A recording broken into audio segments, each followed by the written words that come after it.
Ézéchiel, chapitre 40.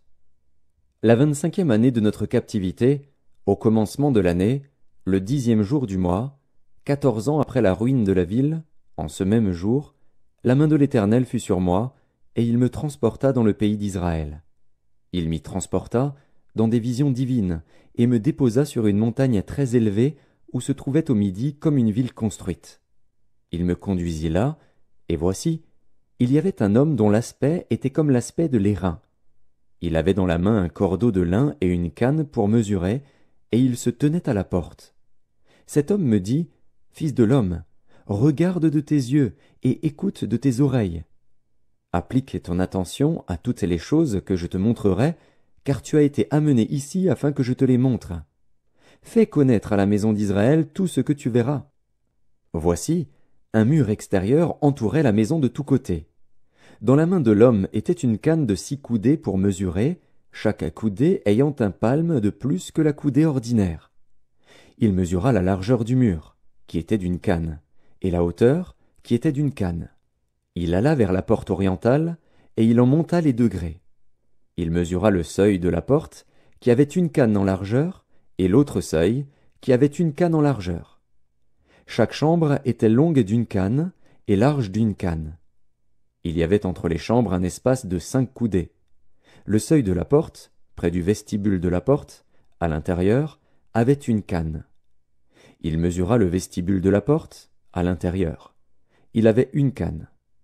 Il mesura le vestibule de la porte, il avait 8 coudées, et ses poteaux en avaient 2. Le vestibule de la porte était en dedans. Les chambres de la porte orientale étaient au nombre de 3 d'un côté et de 3 de l'autre. Toutes les 3 avaient la même mesure, et les poteaux de chaque côté avaient aussi la même mesure. Il mesura la largeur de l'ouverture de la porte, qui était de 10 coudées, et la hauteur de la porte, qui était de 13 coudées. Il y avait devant les chambres un espace d'1 coudée de chaque côté et d'autre. Chaque chambre avait 6 coudées d'un côté et 6 coudées de l'autre. Il mesura la porte depuis le toit d'une chambre jusqu'au toit de l'autre. Il y avait une largeur de 25 coudées entre les 2 ouvertures opposées. Il compta 60 coudées pour les poteaux, près desquels était une cour, autour de la porte. L'espace entre la porte d'entrée et le vestibule de la porte intérieure était de 50 coudées. Il y avait des fenêtres grillées aux chambres et à leurs poteaux à l'intérieur de la porte tout autour. Il y avait aussi des fenêtres dans les vestibules tout autour intérieurement. Des palmes étaient sculptées sur les poteaux. Il me conduisit dans le parvis extérieur, où se trouvaient des chambres et un pavé tout autour. Il y avait 30 chambres sur ce pavé. Le pavé était aux côtés des portes et répondait à la longueur des portes. C'était le pavé inférieur. Il mesura la largeur depuis la porte d'en bas jusqu'au parvis intérieur en dehors. Il y avait 100 coudées à l'orient et au septentrion. Il mesura la longueur et la largeur de la porte septentrionale du parvis extérieur. Ces chambres, au nombre de 3 d'un côté et de 3 de l'autre, ses poteaux et ses vestibules, avaient la même mesure que la première porte, 50 coudées en longueur et 25 coudées en largeur. Ses fenêtres, son vestibule, ses palmes, avaient la même mesure que la porte orientale. On y montait par 7 degrés, devant lesquels était son vestibule. Il y avait une porte au parvis intérieur, vis-à-vis de la porte septentrionale et vis-à-vis de la porte orientale. Il mesura d'une porte à l'autre 100 coudées. Il me conduisit du côté du midi, où se trouvait la porte méridionale. Il en mesura les poteaux et les vestibules, qui avaient la même mesure. Cette porte et ses vestibules avaient des fenêtres tout autour, comme les autres fenêtres, 50 coudées en longueur et 25 coudées en largeur. On y montait par 7 degrés, devant lesquels était son vestibule. Il y avait de chaque côté des palmes sur ses poteaux. Le parvis intérieur avait une porte du côté du midi. Il mesura d'une porte à l'autre au midi 100 coudées. Il me conduisit dans le parvis intérieur, par la porte du midi. Il mesura la porte du midi, qui avait la même mesure. Ses chambres, ses poteaux et ses vestibules avaient la même mesure. Cette porte et ses vestibules avaient des fenêtres tout autour, 50 coudées en longueur et 25 coudées en largeur. Il y avait tout autour des vestibules de 25 coudées de longueur et de 5 et de largeur. Les vestibules de la porte aboutissaient au parvis extérieur. Il y avait des palmes sur ces poteaux et 8 degrés pour y monter. Il me conduisit dans le parvis intérieur, par l'entrée orientale. Il mesura la porte, qui avait la même mesure. Ses chambres, ses poteaux et ses vestibules avaient la même mesure. Cette porte et ses vestibules avaient des fenêtres tout autour, 50 coudées en longueur et 25 coudées en largeur. Ces vestibules aboutissaient au parvis extérieur.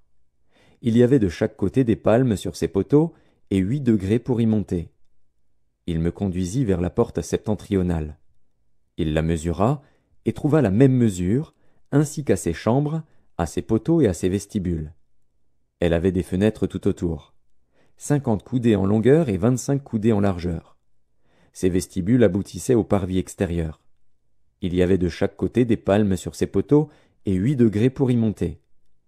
Il y avait une chambre qui s'ouvrait vers les poteaux des portes et où l'on devait laver les holocaustes. Dans le vestibule de la porte se trouvaient de chaque côté 2 tables sur lesquelles on devait égorger l'holocauste, le sacrifice d'expiation et le sacrifice de culpabilité. À l'un des côtés extérieurs par où l'on montait, à l'entrée de la porte septentrionale, il y avait 2 tables. Et à l'autre côté, vers le vestibule de la porte, il y avait 2 tables. Il se trouvait ainsi, aux côtés de la porte, 4 tables d'une part et 4 tables de l'autre, en tout 8 tables, sur lesquelles on devait égorger les victimes. Il y avait encore pour les holocaustes 4 tables en pierre de taille, longues d'une coudée et demie, larges d'une coudée et demie, et hautes d'une coudée. On devait mettre sur ces tables les instruments avec lesquels on égorgerait les victimes pour les holocaustes et pour les autres sacrifices. Des rebords de 4 doigts étaient adaptés à la maison tout autour, et la chair des sacrifices devait être mise sur les tables. En dehors de la porte intérieure, il y avait des chambres pour les chantres, dans le parvis intérieur. L'une était à côté de la porte septentrionale et avait la face au midi. L'autre était à côté de la porte orientale et avait la face au septentrion.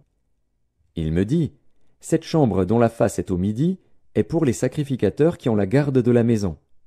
Et la chambre dont la face est au septentrion est pour les sacrificateurs qui ont la garde de l'autel. Ce sont les fils de Tsadok qui, parmi les fils de Lévi, s'approchent de l'Éternel pour le servir. » Il mesura le parvis, qui avait 100 coudées de longueur et 100 coudées de largeur, en carré. L'autel était devant la maison. Il me conduisit dans le vestibule de la maison. Il mesura les poteaux du vestibule et trouva 5 coudées d'un côté et 5 coudées de l'autre. La largeur de la porte était de 3 coudées d'un côté et de 3 coudées de l'autre. Le vestibule avait une longueur de 20 coudées et une largeur de 11 coudées. On y montait par des degrés. Il y avait des colonnes près des poteaux, l'une d'un côté et l'autre de l'autre.